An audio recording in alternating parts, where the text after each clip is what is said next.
Something I've noticed with the normie, quote unquote, conservative right wing takes are that they seem to be heavily focused on this idea of self-improvement. I really guess the personification of this take would be Jordan Peterson. That was his whole shtick when he first started out. In particular, he says people that blame society for their problems are really just projecting their own failures in life onto society at large. And if they just discipline themselves, for lack of a better term, they would realize that they were the problem all along, and that the reason their life sucked was because they were undisciplined, they weren't taking care of themselves, etc. Now, to be charitable here, Jordan Peterson and these types of people, it's not just Jordan Peterson, it's sort of extended past him in more recent years to people like Patrick Bet-David. You could lump him in with the sort of normie right if you want. But all like these podcast business type people, to be charitable to them, there are things in your life that you can do that will make your life better, and if you don't do them, it is true that you'll be significantly worse off. So the first obvious example is not exercising and eating poorly. Yes,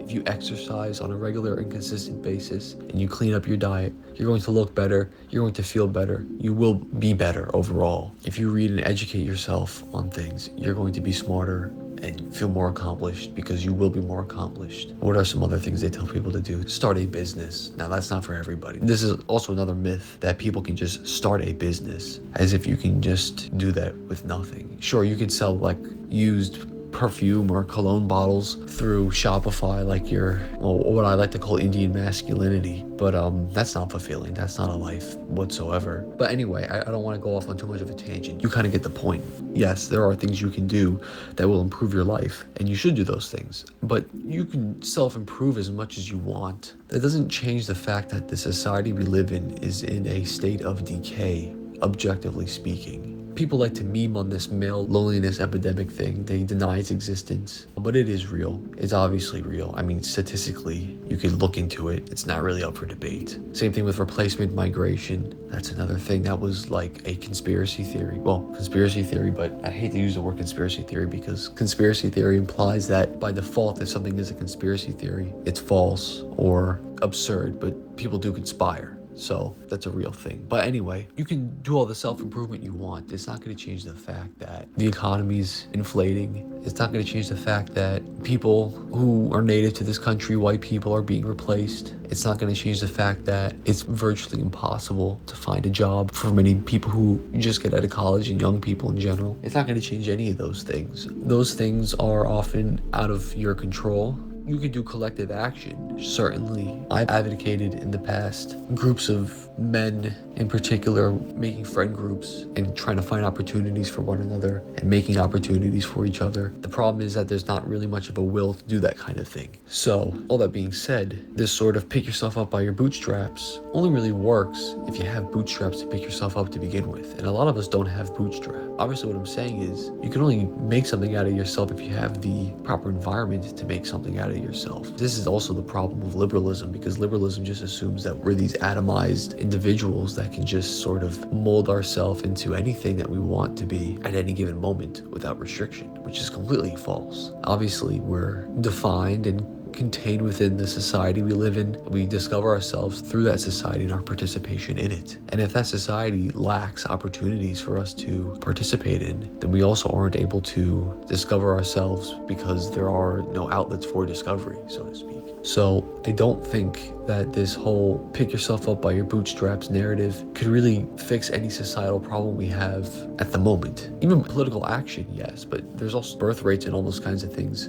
Some of those things are also like out of the realm of political fixing. Some of that's just nature and inevitability to a degree, although there are certain things you can do to curb that, like incentivize birth rates or whatever, like Germany did in the 30s by, handing out loans, but destroying any requirement for the families to pay those loans back if they had 4 children. But anyway, the point I'm trying to get at is self-improvement is not a replacement for political improvement. You could sit here and tell me that I could go to the gym all you want, and I do go to the gym frequently, but that's not going to fix the fact that our border is getting flooded with aliens and foreigners who see themselves in juxtaposition to us and to our society as a whole. It's not going to change any of those things. This boomer idea as well, that there's just opportunity lurking at every corner, is also just not true. there's actually a massive lack of opportunity. Even the jobs that were traditionally, seen as good. When I say traditionally, I don't mean traditionally in the capital T sense. I mean traditionally in the sense of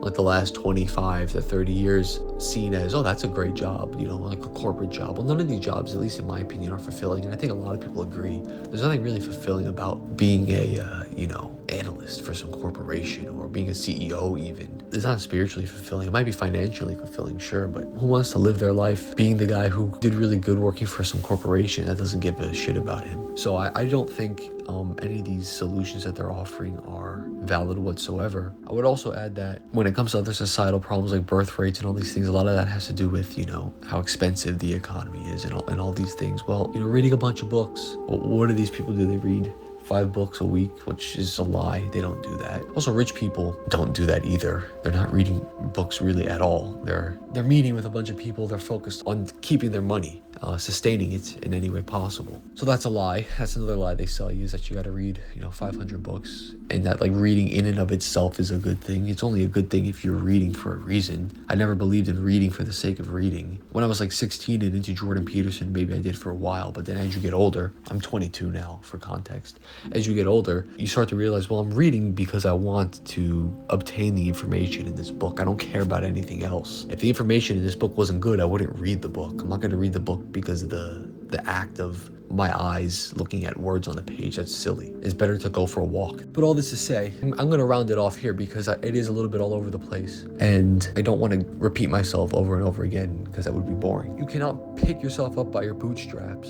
You cannot engage in self-improvement, whatever, if you don't have bootstraps to begin with, or if your bootstraps get stolen from you. And what do I mean by that? Well, what I mean by that is you cannot seize opportunity. You cannot capitalize, so to speak, on opportunity if the opportunities that were present for the people who tell you to seize that opportunity are no longer present. And also, if they were present, they were handed off to somebody else, either some foreigner, or they were gate-kept by certain individuals who go to certain colleges or, have the right words on their resume. This is the thing. I'm sure some of you who watch these videos apply for jobs through websites like Indeed. I'm sure you've done the daunting task of sending out these applications to jobs you probably don't even want to work, and you never hear back from them anyway.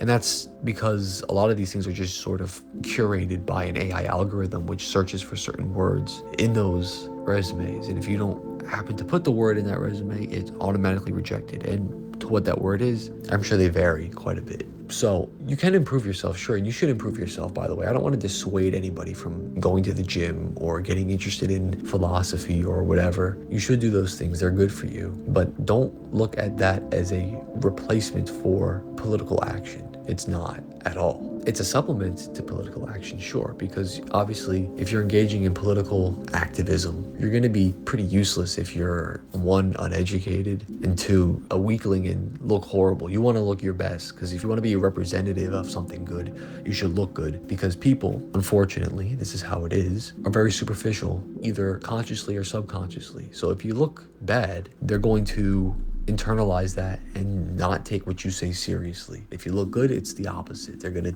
take what you say seriously or even be more open to it. And this is the one thing that the incel sphere gets right, is that I hate to use this word, and I apologize in advance, but it's a good word, aura, right?